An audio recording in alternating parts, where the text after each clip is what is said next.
여러분, 이 세상에 태어나는 사람들 가운데에서 무의미한 사람은 아무도 없습니다. 우리 눈에 보기에 저 사람의 인생이 값져 보인다. 반면에 저 사람의 인생은 참 의미 없어 보인다. 하찮아 보인다. 무의미해 보인다. 이렇게 판단해서는 안 돼요. 어떤 사람도 하나님께서 이 세상에 태어나게 하신 사람들 가운데 어떤 사람도 무의미한 사람은 아무도 없다. 이것을 깨닫는 것이 굉장히 중요해요. 따라합시다.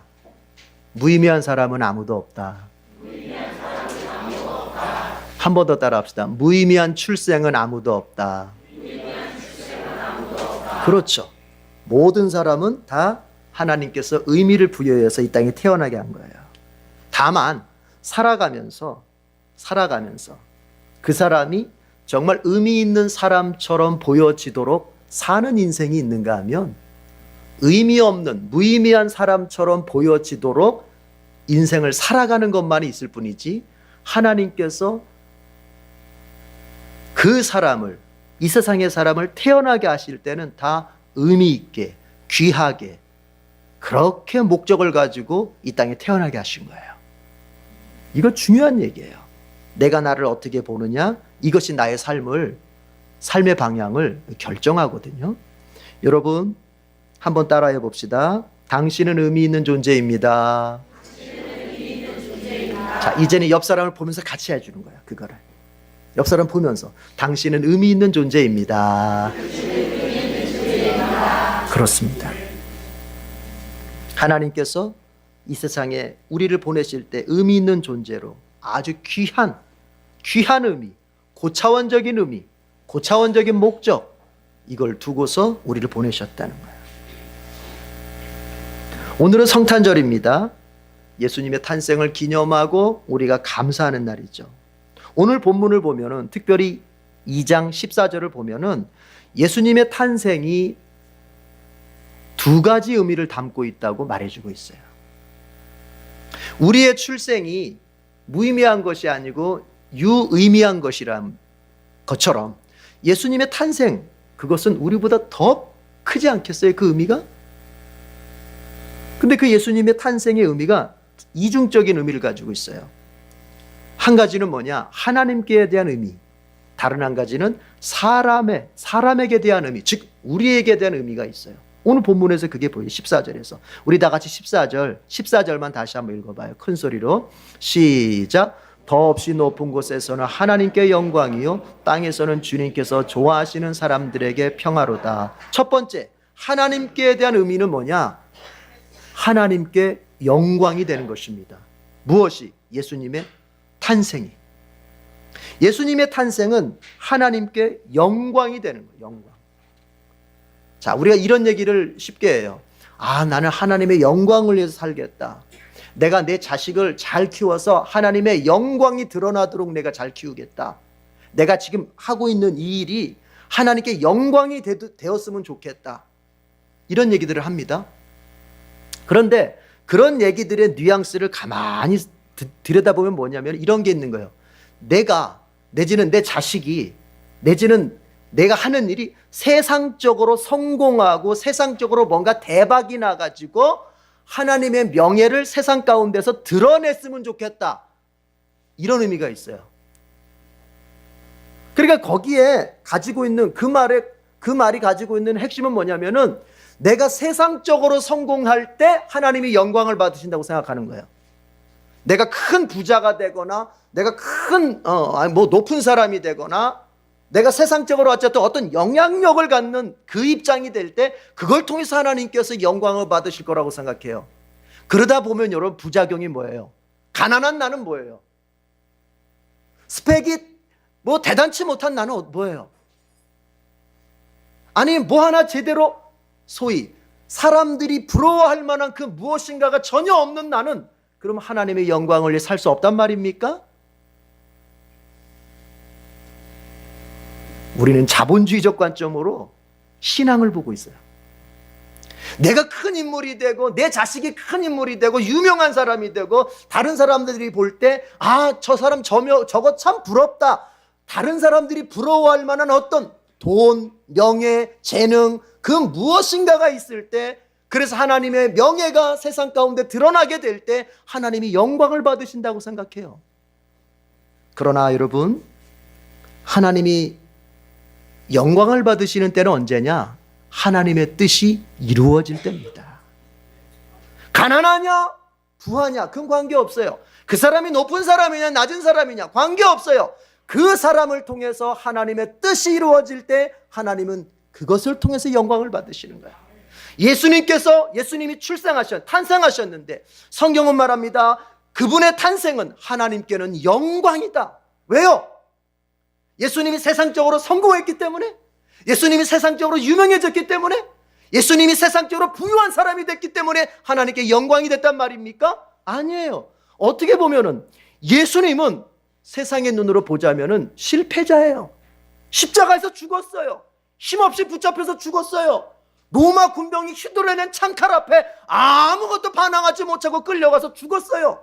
세상적으로 보자면 권세도 없고 부귀도 없고 아무 힘도 없는, 어찌 보면 정말 한 식민지 통치받는 국가에 그냥 누추한 백성에 불과한 거예요. 그런데 하나님께서 그 예수님의 출생과 인생을 통해서 뭘 받으셨다? 영광을 받으시는 거예요. 왜요? 예수님이 십자가에 죽어야만 하나님께서 죄인들에게 주시고자 하시는 구원의 길이 열리기 때문에, 그것이 하나님께서 예수님에게 주셨던 인생의 목적, 하나님께서 예수님에게 주셨던 인생의 뜻인데 예수님은 그것을 이루어 드렸기 때문에 하나님이 영광 받으시는 거야. 우리가 꼭 높은 자리에 올라가고 대단한 부자가 되고 남들이 부러워할 만한 어떤 재능이 있을 때 하나님이 우리를 통해서 영광 받으시는 게 아니에요. 우리의 삶의 자리가 누추해도 내가 대단한 자랑거리가 없어도 오늘 하루하루 매 순간순간을 하나님이 나를 통해서 하시고자 하시는 게 뭘까? 내가 가정에서 했으면 하는 게 뭘까? 내가 일터에서 했으면 하는 게 뭘까? 그것을 행할 때 하나님이 영광을 받으시는 거야.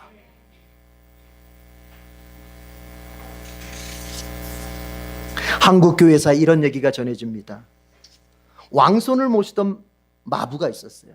왕손을 말에 태워서 늘 그 고삐를 잡고서 이제 그 왕손을 이렇게 모시고 다녔던 마부. 그런데 그 마부는 일찍이 예수를 믿었어요.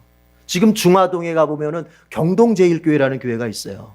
그 경동제일교회가 아주 역사가 오래된 교회인데 이 마부가 바로 그 경동제일교회의 영수였어요. 영수라고 하는 건 오늘날로 말하자면 안수집사 정도 되는 직분이에요.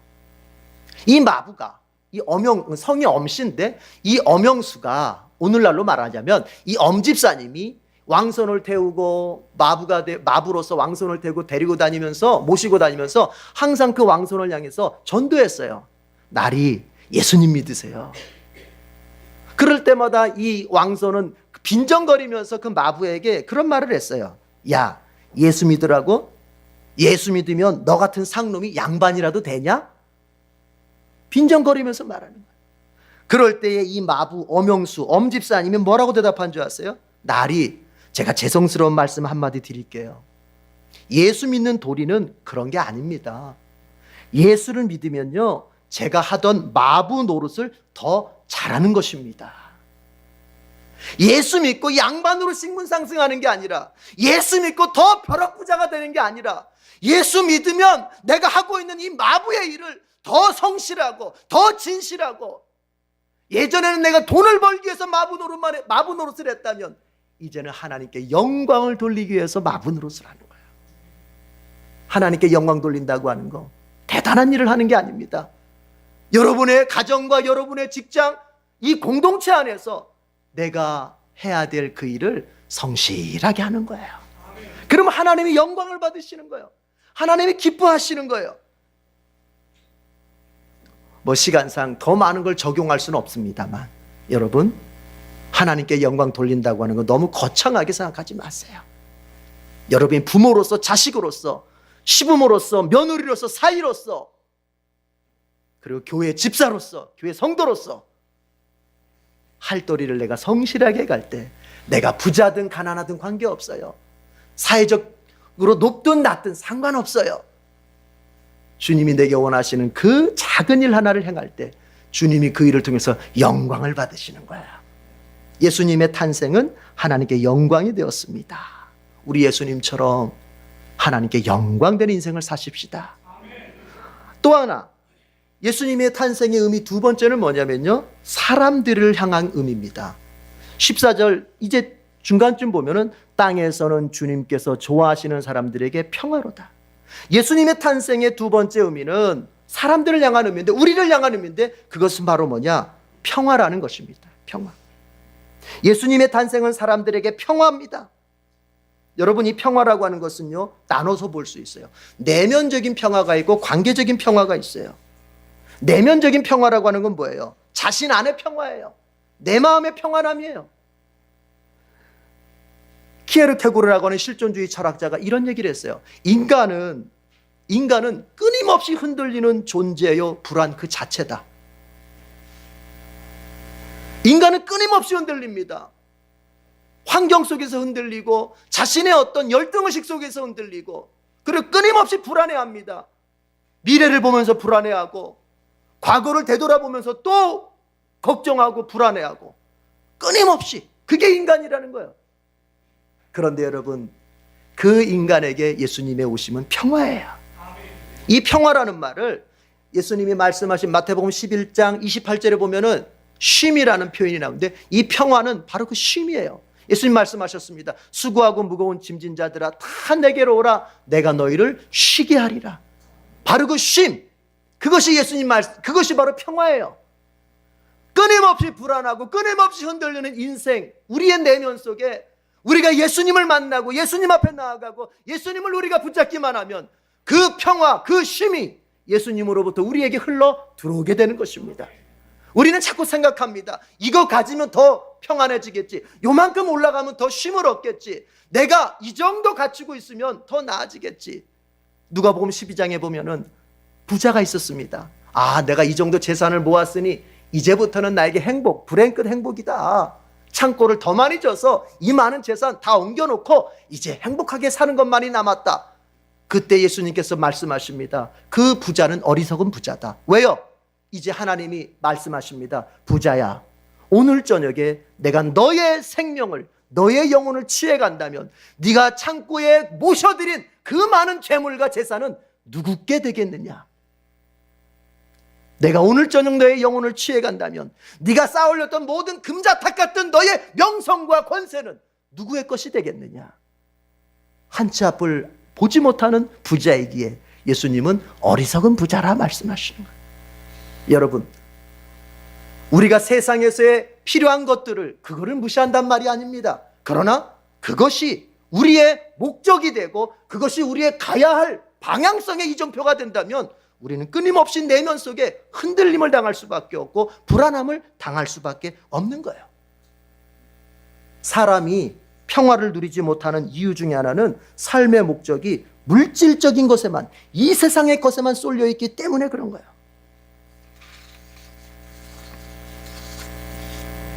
물질적인 것에만, 이 세상의 것에만 쏠려 있다 보니까 그 삶이 오락가락합니다. 있을 때는 기쁘다가 없을 때는 낙심합니다. 갈팡질팡합니다. 이쪽으로 가면 더 좋을지 저쪽으로 가면 더 좋을지. 왜요?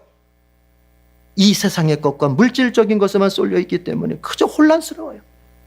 앞이 희미해 보면 걱정에 빠질 수밖에 없어요. 켄 가이어라고 하는 분이 쓴 책이 있어요. 영혼의 창이라는 책에서 이런 얘기가 나와요. 어떤 교수가, 그 미국 교수가 이제 멕시코시티를 방문했는데 그 멕시코시티 대형 시장에 한 구석진 곳에 인디언 노인 한 명이 쭈그리고 앉아가지고 양파를 팔고 있었어요. 양파를 10개씩 석줄로 딱 이게 만들어 30개 주고 그러니까 그리고 양파를 파는데 이 미국 교수가 가가지고 이거 한 줄에 얼마씩입니까? 한 줄에. 그랬더니 한 줄에 10센트입니다. 그러면 두 줄 사면 얼마입니까? 20센트입니다. 이상해요. 아니, 보통 마트에서도 좀 더 많이 사면 좀 깎아주잖아요. 근데 이 사람은 안 깎아줘. 그래서 이 사람이 교수가 그랬어요. 그럼 세 줄 다 사면 얼마입니까? 그러니까 이 인디언이 하는 말이, 그렇게는 안 팝니다. 왜 안 팔아요? 빨리 다 사가면 좋잖아요. 뭘 그 쭈그리고 하루 종일 쭈그리고 앉아가지고 고생하는 것보다 빨리 팔고 가면 좋잖아요. 좀 깎아주시면 제가 다 사가겠습니다. 그렇게는 안 팔아요. 왜요? 그 인디언이 하는 말이 의미가 있습니다. 저는 지금 여기서 돈만 벌려고 있는 게 아닙니다. 나는 이곳에 인생을 사러 왔습니다. 이 시장에 인생을 사러 왔습니다. 저 오고 가는 사람들을 만나기 위해서 왔고, 내가 이곳에서 내리쬐는 햇빛을 즐기고 있고, 내가 이곳에서 인생을 사기 위해서 여기 와 있는 겁니다. 그런데 이거를 지금 금방 다 팔아버리면 나의 남은 인생 뭐하고 살겠습니까? 그렇게는 안 팝니다. 살려면 10개만 사가십시오. 무슨 얘기예요? 비록 양파 30개를 팔고 있지만 그의 목적은, 그의 장사의 목적은 물질에만 가 있는 게 아니에요. 그의 삶의 목적은 몇 푼을 더 벌까에 가 있는 게 아니에요. 뭐예요? 삶을 사는 그 자체의 목적이 있는 거예요. 우리가 돈을 벌고, 우리가 애써서 우리가 승진해 가고, 우리가 잘 돼 가는 것, 여러분, 그 자체가 목적이 되면 우리 안에는 평화가 전혀 없어요. 이 세상의 것만 목적하고 사는 사람은 늘 흔들리고, 늘 갈등하고, 늘 두려워할 수밖에 없어요. 어떻게 살아야 돼요? 예수님을 마음에 모시고 예수님을 따라서 살아야 돼요. 그럴 때 예수님 말씀하십니다. 수고하고 무거운 짐진 자들아, 내가 너에게 쉼을 줄 것이다. 평화를 줄 것이다. 평화 중에는 또 관계적 평화가 있어요. 내 안에 평화가 마련되는 것뿐만이 아니라 사람과 사람 사이에 관계적 평화가 있어요. 여러분, 가족인데 원수입니다. 저 왼수 그러잖아요. 남편이 왼수가 돼요. 이거 가족인데 왼수, 관계가 망가졌어요. 같은 교인인데, 직장 내 동료인데, 국가적으로도 보세요. 이건 정말, 이건 이렇게 가면 안 되죠. 막 가는 거잖아요. 국가 간의 지도자들이 서로 원수가 돼 있어. 백성들이 원수가 돼 있어. 진보와 보수가 원수가 돼 있어. 이 관계에도 평화가 와야 돼요. 그런데 이 평화가 어떻게 만들어져요? 제도 바꾼다고 될 것 같아요? 복지가 조금 올라가면 평화가 올 것 같아요? 아니에요. 이 관계적 평화도 오직 예수 안에서만 될 수 있습니다. 여러분, 예수님의 12제자 명단을 마태복음 10장이 보여주고 있어요. 그런데 그 마태복음 10장을 쭉 살펴보면 재미있는 현상이 있어요.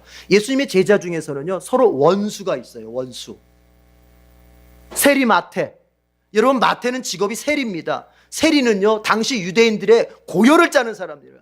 세금을 뜯어내는 사람. 그래가지고 로마에다 바치고 자기가 중간에 착복하는 사람이에요. 그래서 유대인들의 입장에서 보자면 세리는 뭐예요? 매국노예요. 매국노 1순위. 마태는 그래서 매국노 1순위예요. 직업이 세리니까. 그런데 여러분, 예수님의 제자 중에 마태복음 10장을 보면은 열혈당원 시몬이라는 사람이 있어요. 예수님의 제자 중에 시몬이 있는데 이 사람이 열혈당원. 열혈당원이라는 건 뭐냐면 자카르. 항상 칼을 품고 다니면서 매국노들을 제거하는, 우리로 말하자면 옛날 항일 독립 무장 독립 운동가들이에요. 그 사람 항상 히브리어 자카르, 항상 칼을 품고 다니는 사람들이에요. 그럼 마태하고 시몬은 원수지간이에요. 시몬의 제거 대상 1호가 누구예요? 마태예요. 마태. 세리와 독립운동가가 같이 있는 거예요. 거기에. 누구 안에서? 예수님 안에서. 예수님 안에서는 원수가 형제가 됩니다. 여러분, 여러분의 가정에 관계가 어렵습니까? 그건 뭘 가지고 해결하려고 들어요? 뭐 좀 모여서 먹고 마시면 회식하면 될 것 같아요? 아니에요. 예수님이 그 가정의 주인 되셔야 돼요. 예수님이 그 가정의 주인 될 때 원수가 형제 되는 거예요. 가족 관계가 풀리는 거예요. 부부 관계가 풀리는 거예요. 부모 자식 관계가 풀리는 거예요. 여러분, 손양원 목사님이라는 분이 있어요. 손양원 목사님, 사랑의 원자탄, 여수 애양원에. 근데 그 목사님이 그 목사님 자신도 순교하셨지만 그 전에 6.25 전쟁, 6.25 직전에 그 공산당들이 일어나가지고 그 자기 두 아들을 갖다가 죽였습니다. 손 목사님 보는 앞에서 두 아들을 죽였어요. 그런데 이 손 목사님이 나중에 어떻게 합니까? 자기 친아들을 죽인 그 공산당을 자기의 양자로 삼습니다. 자기 양자로 삼아요. 여러분, 원수를 양자로 삼아요. 원수를. 그게 가능할 수 있는 건 그게 쇼 같아요? 다른 사람들 앞에서 목사인 척 해야 되니까 쇼하는 것 같아요? 그게 쇼로 가능하겠습니까? 자기의 두 친아들을 죽인 그 원수를 갖다가 양자로 삼는 게 쇼로 가능합니까? 그게 가능할 수 있었던 건 뭐냐? 손양원 목사님 안에 예수님의 사랑에 대한 그 감사가 있기 때문에, 예수님의 사랑에 대한 감격이 있었기 때문인 거예요. 하나님의 원수된 나를 예수님께서 이렇게 사랑해 주셨. 예수가 들어가면 원수가 형제가 되는 거예요. 예수님은 이처럼 우리에게 평화를 주십니다. 여러분 성탄을 맞이해서 여러분의 가정 속에 큰 평화가 있길 바랍니다. 그런데 그 평화는 세상적인 방법으로 만들어지지 않습니다. 오직 예수님과 함께 할 때만 만들어집니다. 예수님이 여러분 가정에 함께 하시기를 축원합니다.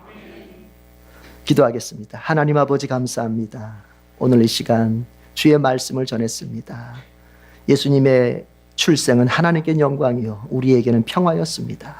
주님, 우리가 예수님 닮아서 우리의 인생 하나님께 영광 돌리는 삶으로 살아가게 해주시옵소서. 우리의 흔들리고 그리고 두려워하는 마음속에 예수님 평화가 되어 주시옵소서. 내 삶의 목적을 세상의 물질적인 것에, 세상의 헛된 것, 유한한 것에 두지 말게 하시고 오직 영원하신 분 예수님께 삶의 목적을 두어서 예수님의 가르침대로 살아서 마음은 늘 평안하고 관계는 늘 평화로울 수 있는 그런 우리 모든 성도가 되게 해 주옵소서. 예수님의 이름으로 기도드립니다. 아멘.